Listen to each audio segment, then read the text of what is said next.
এ পর্যায়ে বক্তব্য রাখবেন professor doctor Mohammad Hossain Shahriar, north south বিশ্ববিদ্যালয়, ঢাকা।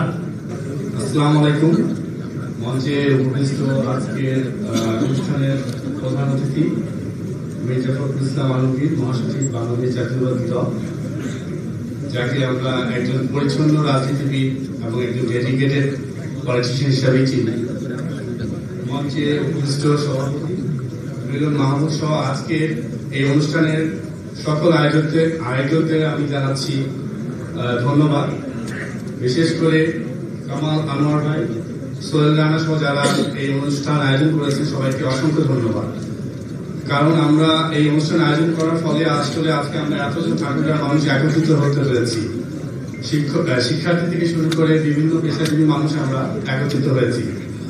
যেহেতু আমরা কিছুদিন আগে, কয়েক মাস আগে বৈষম্য বিরোধী আন্দোলনের মাধ্যমে আমরা একটা নতুন দেশ পেয়েছি, আমার সকলের কাছে, সকল ঠাকুরগাঁবাসীর কাছে একটি অনুরোধ, আমরা যেন বৈষম্য বিরোধী ঠাকুরগাঁ করতে পারি, এই জন্য সবাই আমরা একসাথে কাজ করব।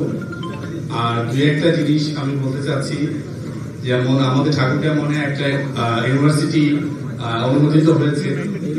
যেহেতু আমরা বিভিন্ন বিশ্ববিদ্যালয়ে অনেক শিক্ষক, ঠাকুরগাঁয়ের অনেক শিক্ষক আমরা কর্মরত আছি, তো তাদেরকে নিয়ে আমরা একটা কমিটি করে কিভাবে আমরা ভবিষ্যতে যখন আমাদের ইউনিভার্সিটিটাকে এস্টাবলিশ করবো, একটা ভালো বিশ্ববিদ্যালয় হিসেবে করতে পারি, সেই জন্য আমি অনুরোধ করবো যারা এই অনুষ্ঠান আয়োজন করেছে সেদিকে কাজ করা যায় কিনা।